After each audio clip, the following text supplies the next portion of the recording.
Well, Arsenal and Manchester City going head-to-head this weekend. Both clubs have finished top three in the Premier League in the last 3 seasons, and Arsenal has the historical edge with 100 wins, 48 draws, and 65 losses, and Arsenal are currently on a 5-match unbeaten streak. And the last time that these two teams met, February 2nd of this year, Manchester City lost 5-1. So we have an exciting matchup for this weekend. So let's bring in our CBS Sports EPL correspondent, Geoff Shreeves, into the conversation. Good morning, Geoff.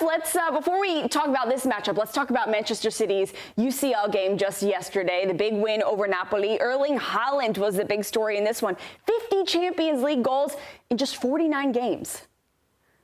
Yeah, it's a really impressive performance, isn't it, Claudia?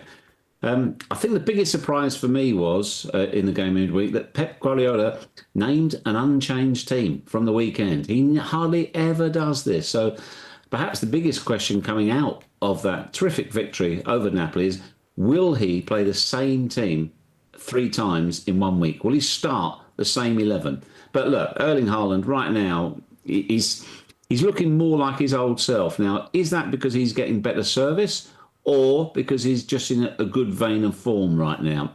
Might be a little bit of both. But I thought they were impressive. I thought they looked a bit more like their old selves, but it wasn't just Erling Haaland as the headline, if you like, because you can't overlook the input of Doku as well, and also Phil Foden, because, you know, they really missed him last season. In fact, when he was drawn on it after the game, Pep Guardiola said, maybe 2 seasons ago, when Phil Foden won everything possible as a player, he said perhaps he was the player who won us that league. So I think it's all coming together quite nicely for City right now, but they need it to. This is their worst start for 15 seasons, so they've got to get going, and this is a big challenge for them at the Emirates on Sunday. Morning, Geoff. Pleasure as always. We were opening up the conversation yesterday after Erling Haaland decided he wanted to break another record in the Champions League as to whether or not he's the best number 9 in the world right now. You're qualified, so I want to know your opinion. What do you think? Is Erling Haaland the best striker in world football? I think it's a big claim, isn't it, Jaydee? You know, you've got to look at, OK, who qualifies as number 9? Is Kylian Mbappe a number 9? Is he a genuine number 9? Gyökeres has started off on fire, but of course he's only been doing it for 5 minutes in, if you like, one of Europe's top leagues as well. I'd be reluctant to crown him that right now. Definitely in the conversation, but would I say, yeah, hand on heart, he is the standout best number 9 in the world right now? No, I'm not going there. Ooh, I like it. Jaydee, what was your answer? Do you think he is? I said Kylian Mbappe. I know me and Geoff were just having the conversation about whether or not he classifies as a 9, but I think stats speak for themselves. He's a goal scorer, and the system's built around him, so... Fair enough. All right. Well, Geoff, let's switch over to the goalkeeping position for Manchester City. We've gotten our first looks at Gianluigi Donnarumma for Manchester City in goal. And, you know, last year when he was with PSG, it was a bit iffy during the regular season for him, but he knew how to turn it on in Champions League competition. So what did you make of his performance with Manchester City against Napoli? You are one tough schoolmistress, aren't you? A bit iffy. I saw him turning about half a dozen man of the match performances. I mean, against Arsenal, at one point, I thought he was going to leap up and catch the floodlight. He was that good. So you are. Look, we know that he's not the best with his feet, but he plays to his strengths. And I think right now he's come in and he's taken the position there away from James Trafford. So he hasn't got the shirt, he's got the gloves, hasn't he? If we're going to be completely accurate. He's a very, very good goalkeeper, and this could be a very, very good fit as well. He certainly made a stupendous save in the Manchester derby early on in the game, and that would have done his confidence, the power of good. And it was put to him as well about his distribution. And he said, Pep will teach me what I need to learn. So I think there's an adaptation period here for the whole of the defence, for Donnarumma.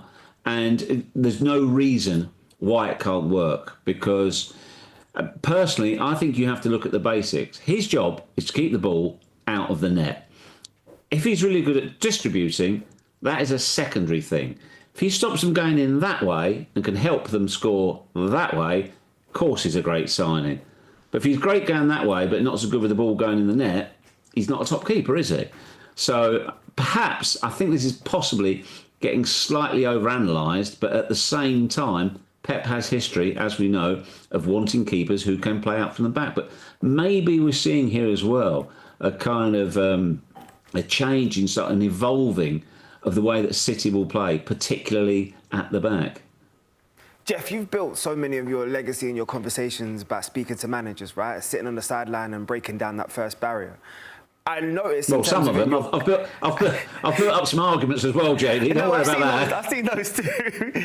but I say that to say because so many managers tell you about these key battles in these big games. So I want to know your thoughts in terms of what do you think is going to be the decisive battle between two players that's going to decide this one on the weekend?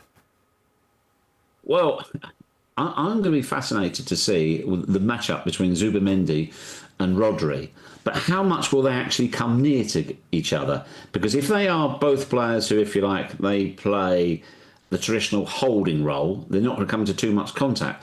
But both have got so much ability, they can get forward. And these two are rightly billed as the best two in the world in that position. Now, they'll know, of course, each other.